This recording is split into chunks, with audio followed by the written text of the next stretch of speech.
misalnya aku melihat klien ya, aku melihat satu dari karakter, komitmen, dan kompetensi. 3 ini penting karena kamu kualitas bagus, appearance bagus, tapi kamu nggak ada karakter, komitmen, kamu nggak ada mentality, maka ya sama aja, kamu cuma kerja one hit wonder, habis itu pasti ada masalah. Hey, hello Petranicians, selamat datang di episode ke-10 kali ini, yaitu Petra Business Insight, sebuah series ya, yang kita gunakan dari UK Petra untuk menggali berbagai insight dari dunia bisnis. Saya Ferry, yang hari ini akan ngobrol dengan satu tamu kehormatan saya, yaitu Gabriel Budi Liminto. Pak Gabriel Budi Liminto, it's an honor Pak Gabriel, tapi mungkin saya panggilnya Gabriel aja karena beliau masih sangat muda ya. Jadi it's an honor to have you here. Thank you Humas sudah bisa menggelar acara ini. Jadi hari ini kita akan ngobrol soal how to live your passion ya. Nah sebelumnya the big figure today itu adalah Gabriel Budi Liminto. Ini namanya aja implies nama-nama pemain sepak bola terkenal nih. Oke, jadi saya ceritain dikit aja dulu mengenai Gabriel, sosok seorang Gabriel ya. Jadi Gabriel ini adalah salah satu alumni dari marketing program UK Petra.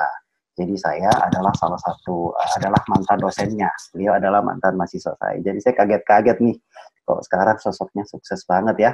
Nah kemudian ini yang menarik ya. Jadi kalau saya lihat Gabriel sukses dari passionnya ya. Di talent management, di salah satu sport yang paling digemari di seluruh dunia, yaitu sepak bola. Jadi beliau adalah sosok yang sudah tidak asing lagi di persepak bolaan nasional, mendatangkan pemain-pemain bintang seperti Marko Simic, Alexander Rakic, sorry kalau saya spellnya salah, Aaron Evans, dan lain-lainnya. Nah, tentunya dengan karir beliau ini, beliau itu dapat julukan loh. Namanya adalah super agent. Nah, tentunya predikat ini itu tidak serta-merta langsung melekat, muncul begitu saja. Ada proses yang dijalanin tuh. Nah, hari ini kita itu pengen ngegali what's in his mind gitu ya, di balik layar kesuksesan hingga dapat julukan super agent ini itu prosesnya seperti apa. Nah, jadi tadi sekilas mengenai Gabriel Budi Liminto. Sebelum kita masuk ke inti dari podcast hari ini, kita mau kenalan dulu sama narasumber kita ini, yaitu Gabriel Budi Liminto. Silakan. Mungkin boleh ceritain dulu who are you then ya, waktu masih menjadi mahasiswa di program apa, dan who are you now sekarang. Silakan. Oke. Terima kasih waktunya untuk UK Petra dan Pak Ferry, mantan dosen saya di jurusan marketing, manajemen pemasaran, terutama di brand communication ya. Saya dulu mahasiswa Petra, angkatan 2006, program jurusan marketing, ngambil spesialis brand communication, brandcom. Terus certified di sana, juga dari awal memang punya passion di olahraga. Cuma waktu itu saya lebih ke bola basket ya. Saya main basket juga, saya main sepak bola juga, tapi terkena cedera ya. Ligamen putus, cuma dari kecil memang saya suka mengikuti berita olahraga sepak bola, basket di Asia, di dunia, dan di lokal. Jadi waktu awalnya dari passion ya, karena kalau lihat dari berita media massa, industri olahraga itu sangat luas, cuma bagaimana cara kita menggali. Jadi kenapa bisa tertarik jadi player agent? Karena waktu itu sering baca di surat kabar, kalau ada proses transfer, kalau pemain itu sukses, ada orang di belakang layar. Dan orang di belakang layar itu secara industri pekerjaannya sangat kompleks sih. Jadi bukan sekedar dari deal something, big kontrak, mega kontrak, tapi prosesnya bagaimana seorang pemain dari yang bukan siapa-siapa, from zero to hero, kita manage-nya gimana, sampai deal ke klub, proses transfernya gimana, lalu dapat sponsorship apa, membranding seorang pemain itu sendiri. Ya dari sana timbul passion untuk masuk di sport industri ini. Cuma memang background dari UK Petra Pemasaran, lalu masuk ke dunia kerja di agensi. 2006 ngambil jurusan marketing, lulus 2010, lalu dari sana mulai start berkarir di player agent. Oke, thank you untuk perkenalannya. Jadi ini menarik, tadi sudah dibahas mengenai bagaimana memanage kompleks ya, pekerjaannya untuk seorang agent itu kompleks. Cuman mungkin awalnya nih, Gabriel, mau diceritain dulu boleh nggak? Apa sih yang membuka jalan masuk ke sana itu? Setelah lulus itu, apakah waktu kuliah sudah memang ada networking dengan orang-orang tertentu yang bisa membuka karirnya masuk ke dunia itu atau bagaimana? Ya, untuk mempersiapkannya memang itu sih. Aku dari background yang keluarga juga tidak ada yang bergelut di dunia sport industri, tapi memang penikmat olahraga ya. Jadi apa namanya, kita suka lihat pertandingan di televisi, lalu juga apa namanya aware dengan berita olahraga. Tapi untuk masuk ke sana memang cukup sulit ya. Apa yang di kuliah memang berarti secara ilmu, secara teori. Tapi untuk networking sendiri juga kita harus mengembangkan dan mempersiapkan. Jadi sejak semester 7 mulai cari cara how to become an agent. Cuma kan apa namanya kita harus belajar, ambil license, ikut workshop, terus habis itu setelah lulus baru apa namanya kita urus apa namanya itu workshop, lalu kita belajar player transfer regulation semua. Setelah keluar baru saya mulai masuk di agensi. Itu kan jalannya terbuka, lalu mulai kegiatan scouting dan negotiation kontrak seperti itu. Cuma memang di sini ada perbedaan kalau di kuliah dan dunia kerja.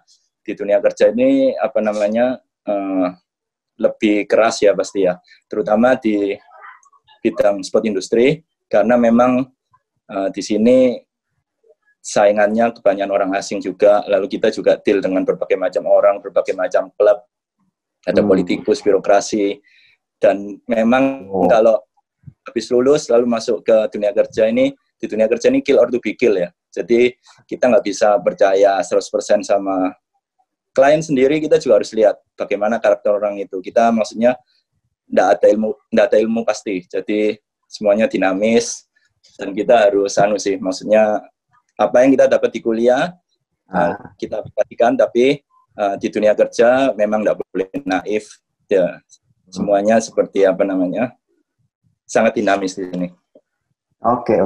Iya, ini menarik karena tadi proses yang diceritain, jadi nggak boleh naif ya, tapi tentunya harus ada praktek, jadi nggak boleh kita tanpa melalui sebuah proses ya. Nah, kemudian tadi gimana sih Gabriel bisa memenangkan hati daripada para pemain sepak bola yang terkenal untuk gabung dengan agensi dari Gabriel sendiri? Mungkin soal trust mungkin ya, atau bagaimana? Ya, kalau memang ini kan kalau di dunia agensi, trust is the most important ya. Jadi kita harus punya prinsip kerja, apa yang membedakan kita sama agensi lain. Jadi kita juga harus tahu lah, maksudnya karakter klien kita gimana. Makanya itu kan apa yang kita dapat di kuliah, STP, segmenting, targeting, some positioning, itu bisa dipakai di sini juga apa namanya how to communicate. Lalu kita juga perlu product knowledge harus bagus ya. Jadi kalau tahap pertama seperti analyze, kita terbang ke sana menganalisa pemain.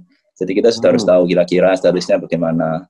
Lalu yang paling penting memang itu sih apa namanya, nggak bisa kita langsung pertama start kerja langsung bawa pemain top terkenal semua. Jadi ada tahapan step by step. Jadi saya sudah di sini 10 tahun. Tahun-tahun awal memang kita harus merintis ya.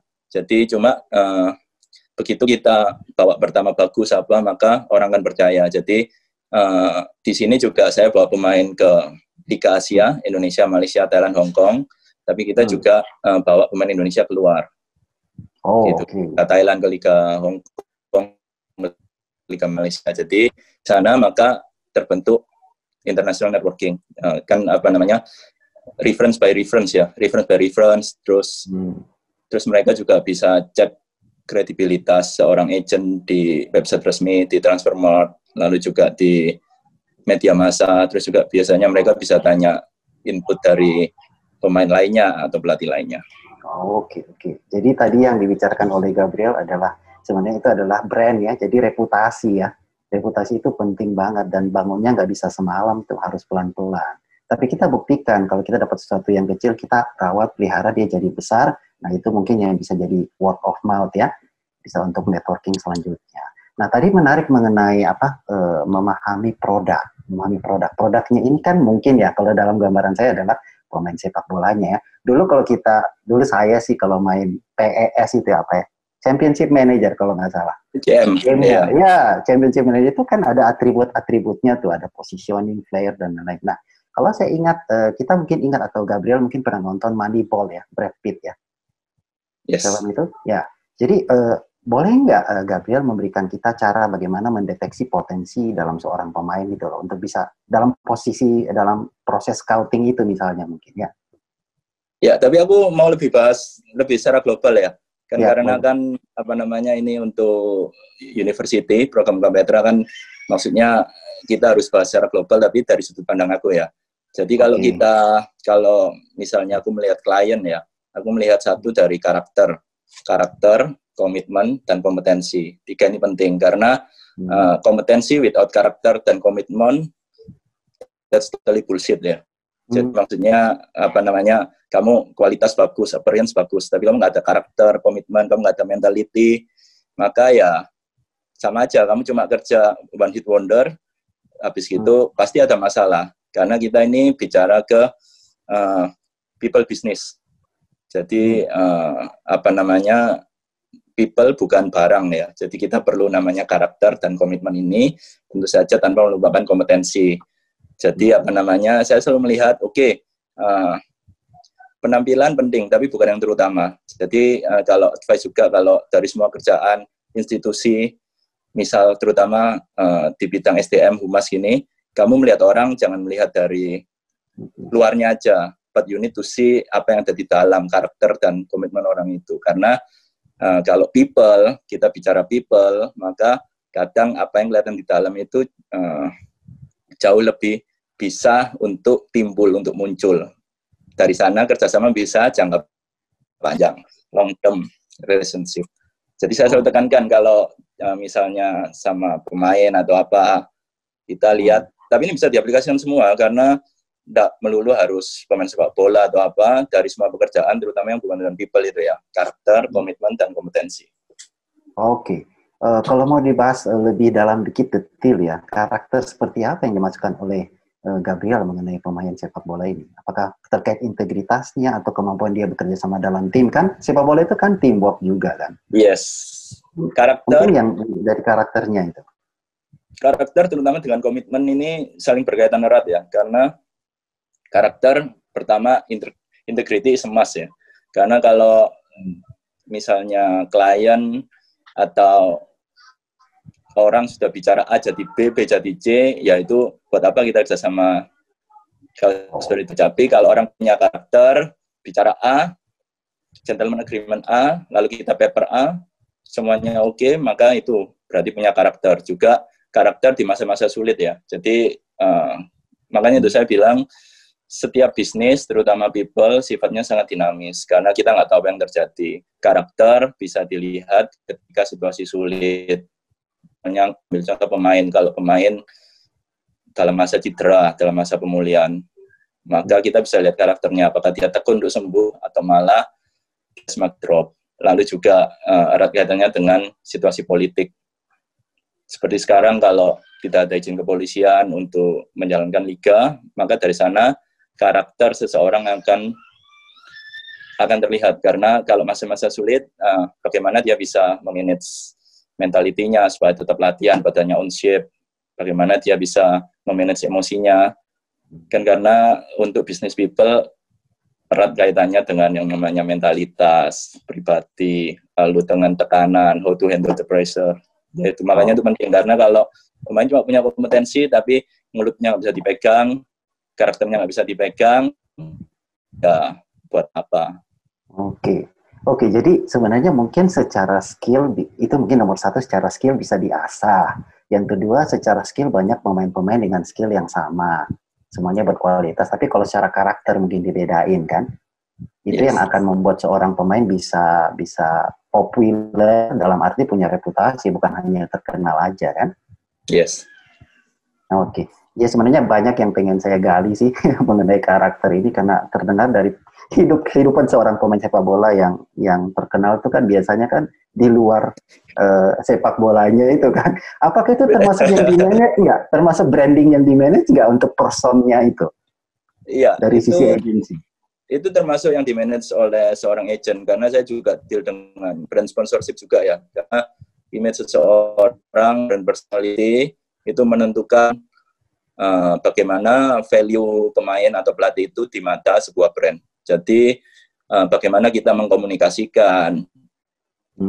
Lebih lagi sekarang di dunia digital juga kalau seorang atlet itu dianggap sebagai sosok superstar ya. Jadi follower puluhan ribu, ratusan ribu, bisa 1 million, 2 million, cuma bagaimana dia merepresentasikan dirinya sehingga dia berharga di mata brand. Itu cukup penting.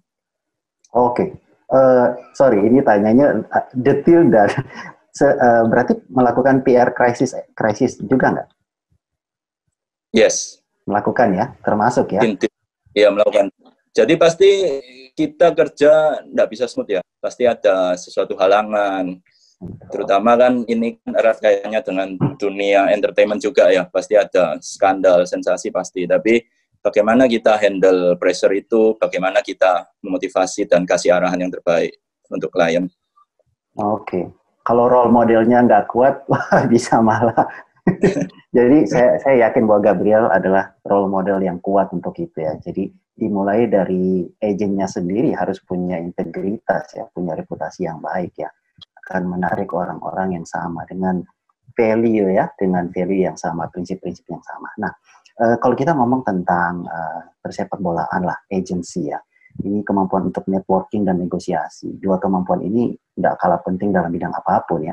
Jadi menurut Gabriel, bagaimana seseorang, terutama untuk teman-teman kita yang lagi watching ini, bagaimana kita dapat mengasah kedua kemampuan itu? Itu kalau untuk networking sama negotiation ya, itu kembali kepada pribadi masing-masing. Di sini kita harus push diri kita sendiri untuk bikin networking, terutama kita harus kalau misal bertemu orang, yaitu saya selalu tekankan don't judge people by their appearance, karena kita nggak pernah tahu, misalnya kita minum kopi lalu lihat modelannya, biasanya cuma pakai celana pendek, sneakers, kaos, polo, tapi maksudnya kita nggak tahu, maksudnya kalau kita diajak ngomong terus misalnya kita cuek atau kita sombong, siapa lu? Maka kalau begitu tahu, ternyata orang ini siapa, dan nanti mungkin bisa berguna untuk networking kemana. Kita nggak pernah tahu. Jadi pertama ditekankan untuk networking, kamu jangan pernah lihat orang dari appearance kamu, karena kamu nggak pernah tahu. Maksudnya mungkin bukan direct networking, tapi bisa mutual. Jadi friend to friend, jadi mutual friend ke siapa. Karena begitu kamu melihat orang dari penampilan, maka kamu kehilangan momen untuk melihat siapa orang itu. Itu pertama, untuk networking. Lalu kalau untuk negotiation itu learning by doing ya. Karena begitu kamu masuk ke dunia kerja, maka kamu nggak akan menemui modul-modul, ini ilmu pasti akan. Terutama dalam bidang bisnis ya. Aku nggak bicara khusus untuk dunia agency atau apa, dunia marketing, dunia sales, semua dunia kerja. Begitu kamu masuk ke dunia kerja, semuanya part of communication, part of negotiation. Jadi itu learning by doing. Bagaimana kamu memposisikan dirimu, bagaimana kamu melihat siapa lawan bicaramu, kamu analisa, dan tiap hari terus belajar. Sampai saat ini juga tiap hari aku terus belajar. Oke, kalau iya itu menarik karena kalau melihat kita ngomong Gen Z, Gen Y, milenial sekarang itu kan katanya sih generasi menunduk ya, jadi lebih ke digital virtual world gitu ya. Ini memang tetap harus balance ya. Bagaimana pendapat Gabriel? Online dan offline dunia mereka itu harus tetap balance ya harusnya ya.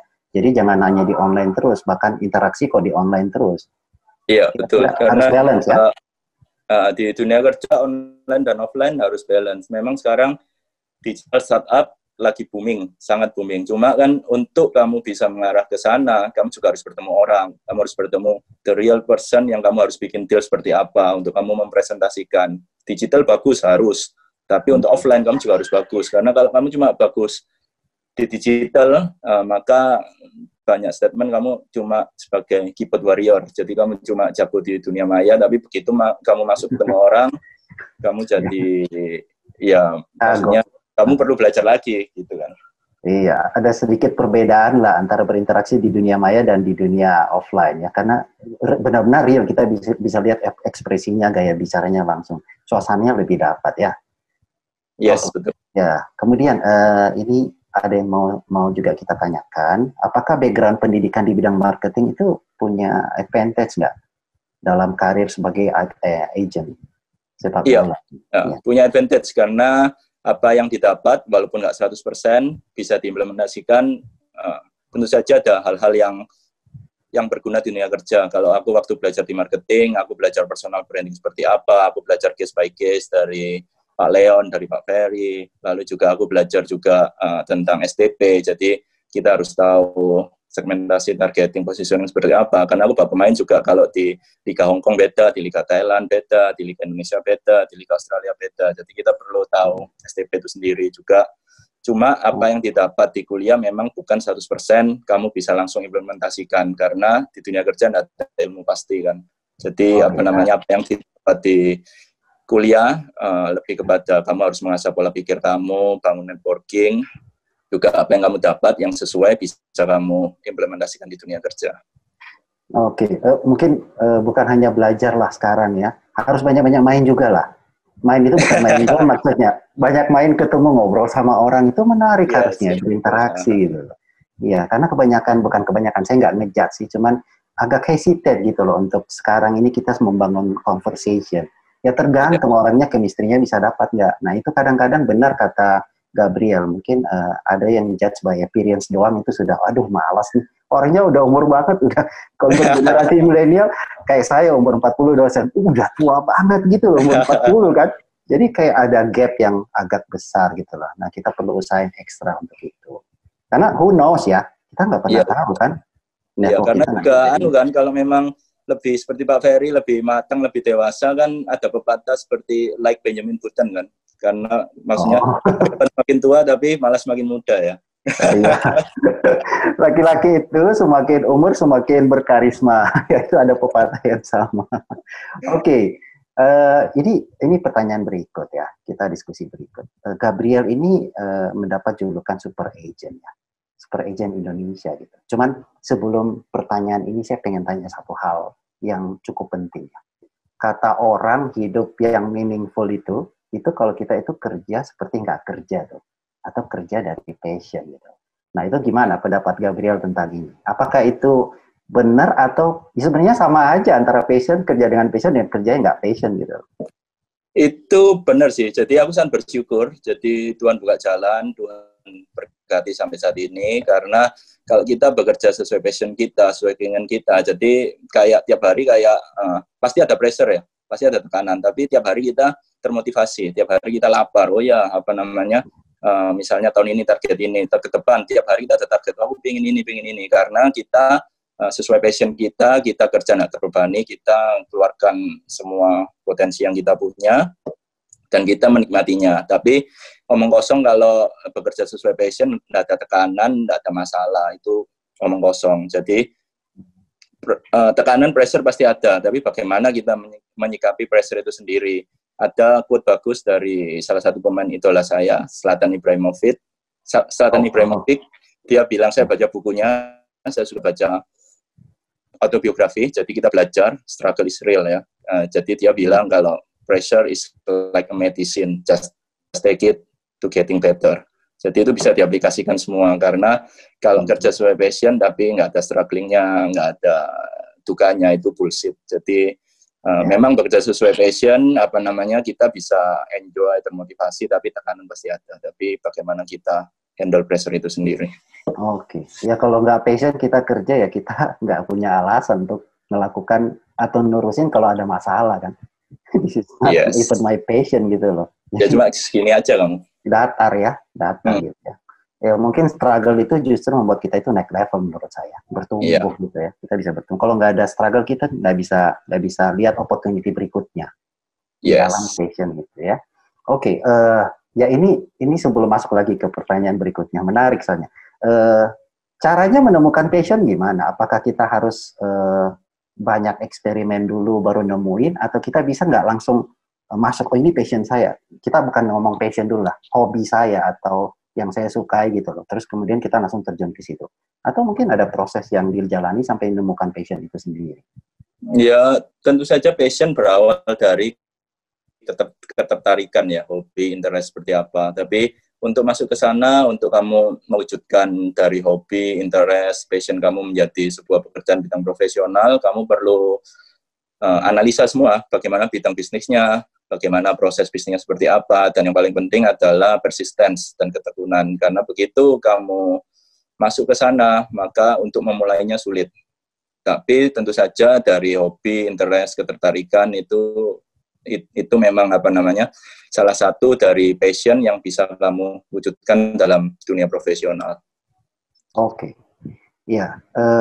Kalau mau ditanya nih, kita ngomong jujur-jujuran belak-belakan.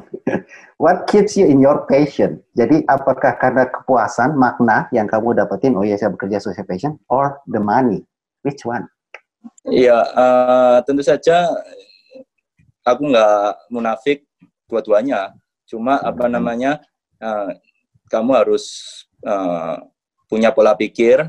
Kalau kamu bekerja sesuai passion, maka money is important, tapi bukan the one and only. Karena juga ketika kamu bekerja sesuai passion, maka profit wajar, kita kerja profesional perlu profit. Tapi ketika kamu mendapatkan profit, uang itu di atas segalanya, maka nilai-nilai kerjamu, value-value utama kerjamu bakal kamu tumpuk kompromi, nanti apa yang sudah kamu bangun bisa lenyap seketika. Jadi aku selalu menekankan kerjasama harus long term.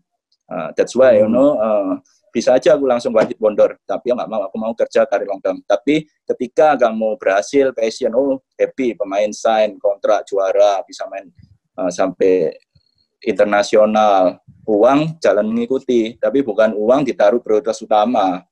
Maka ketika sukses, passion terpenuhi dan profit, keuntungan pasti juga mengikuti. Oke.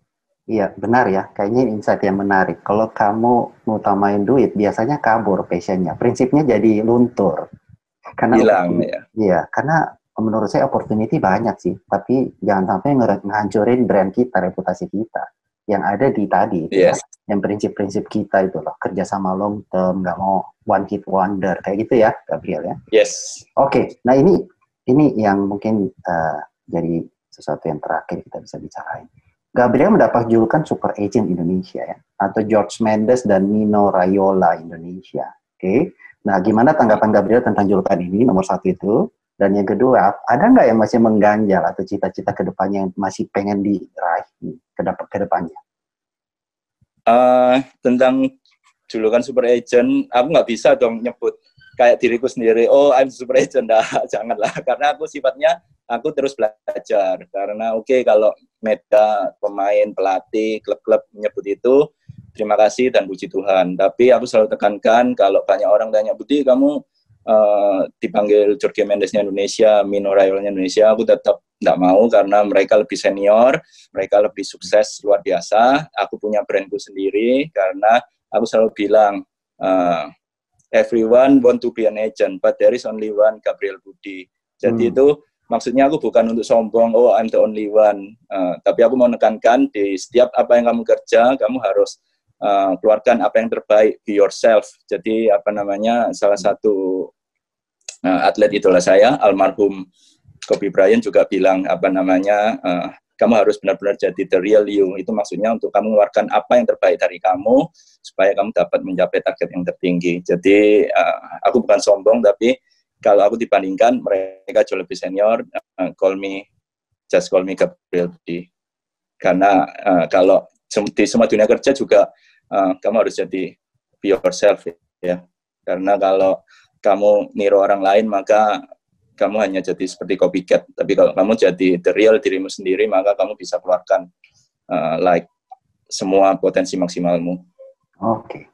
Nah, Gitu. kemudian cita-cita atau ada mimpi yang kedepannya nih yang bisa di-share sebelum saya kembali. Jadi sebenarnya benar ya Gabriel, brand itu atau reputasi itu bukan kita ngomong kita itu siapa kan. Kita itu siapa di mata orang lain. Jadi orang lain yang memverifikasi atau memvalidasi itu ya. Yes. Itu brand Gabriel sih di mata persepak bolaan nasional. Super agent. Jadi itu brand Gabriel. Tapi ini adalah satu value ya yang penting yang juga teman-teman mungkin bisa resapi ya, bahwa harus tetap humble ya, berproses dan tetap humble. Saya melihat itu dari Gabriel. Oke, kembali ke tadi, ada dream apa nih yang yang masih mengganjal dan pengen dicapai ke depannya nih? Iya, kalau mimpi ya memang aku beberapa kali bawa pemain ke liga luar, pemain timnas ke liga luar juga, tapi mimpi yang belum tercapai juga itu benar-benar membawa pemain nasional, pemain Indonesia benar-benar sukses di luar negeri, bukan secara marketing atau investasi saja, tetapi pemain yang benar-benar sukses secara kualitas dan bisa bertahan dalam jangka waktu yang lama. Itu sih mimpi yang belum tercapai. Oh, oke. Kira-kira nih, kalau kita mau ngomongin satu atribut penting dari pemain dari Indonesia nih, untuk bisa kita sandingkan dengan Eropa misalnya, what that should be gitu. Kalau satu yang paling pertama mentalitas ya, karena kalau pemain nasional ke liga luar maka perlu mentalitas yang kuat, karena kita datang ke sana bukan sebagai superstar atau apa, kita datang ke sana sebagai pemain asing yang harus punya tingkat value di atas pemain lokal di liga itu sendiri. Jadi mentalitas penting, karena datang di sana sebagai foreigner harus bisa beradaptasi baik di dalam dan luar lapangan. Oke. Mentalitas kembali lagi ya ke soft skill itu ya, soft skill. Yeah. Oke. Thank you ya untuk perbincangan kita hari ini, Gabriel. Saya harap bisa kita ketemu satu hari, kita bisa offline ya, bisa kita lanjutkan pembicaraan dan pengen ngundang Gabriel sih ke marketing program untuk bisa ketemu ada di kelasnya. Nah mungkin kalau kita mau menyimpulkan pembicaraan hari ini ya, yang pertama mungkin waktu kuliah banyak belajar dan juga banyak main ya, harus banyak networking, jangan hanya di kelas, jangan hanya dapat pelajaran, tapi harus sering-sering ngobrol sama orang. Don't judge people juga by its cover, by its appearance ya. Jadi benar-benar harus harus ngobrol, harus action, karena kita menilai orang bukan dari apa omongannya, tapi actionnya juga kan. Harus benar-benar mengenal. Kemudian kalau untuk menurut saya dari yang saya bisa dapatkan dari pembicaraan hari ini, untuk membentuk satu brand itu perlu 3 hal. Punya talent dan punya 2 hal yang penting juga, yaitu komitmen dan karakter ya kalau nggak salah tadi. Yes, karakter, komitmen, dan kompetensi. Oke, kompetensi, karakter, dan komitmen. Jadi 3 hal ini harus dikuasain. Nggak percuma punya kompetensi tapi karakter dan komitmennya kurang. Ya, jadi mungkin itu bisa berlaku di seluruh bidang sih, bukan hanya di sebuah pemain sepak bola. Ya. Untuk semua orang harus punya personal brand yang seperti itu. Lalu untuk negosiasi dan networking, yaitu tadi kita sudah ngomong, jangan nilai orang dari covernya, kita harus benar-benar tidak memilih orang, tapi kita memilih orang-orang yang punya karakter atau value yang sama dengan kita. Kemudian pendidikan marketing punya advantage sebagai untuk karir ya, tapi lebih banyak lagi tadi kita harus lebih banyak validasi dengan praktek ya. Yang terakhir, kalau mau bertumbuh sudah jadi brand, sudah dijulukin super agent pun oleh dunia, tetap kita harus punya humility ya, kita punya kerendahan hati, bukan rendah diri ya, kerendahan hati untuk tetap kita terus bertumbuh. Ini hari ini kita ngomong 2 hal yang paling penting, passion dan bagaimana membentuk reputasi atau brand. Ya, kita bisa lanjutin ini nih dalam yang extension ya, session extension. Mungkin Gabriel bisa berikan satu pesan kepada audiens yang kebanyakan menonton ini. Kira-kira apa itu? Pesannya yaitu tadi sudah dirangkum jadi conclusion ya. Karakter, komitmen, kompetensi penting. Jangan lihat orang dari by its cover atau appearance, juga jadi be the best version of yourself ya. Karena ketika kamu jadi versi terbaik dari dirimu sendiri, maka semua potensimu bisa keluar, bisa maksimal dan jadi berkat. Oke, ya yang terakhir itu yang belum sempat saya simpulkan, itu penting juga. Karena dengan menjadi diri sendiri kita itu punya apa? Kita ngeluarin potensi terbesar kita, skill dan strength terbesar kita. Sekali lagi thank you untuk hari Thank ini. you. I'm honored to talk to you. It's been a long time ya. Dan saya mengucapkan I wish you the best untuk karirnya ke depannya, untuk cita-citanya yang tadi masih mau dicapai ya. Thank you untuk Siap. Mas Petra yang bisa arrange ini.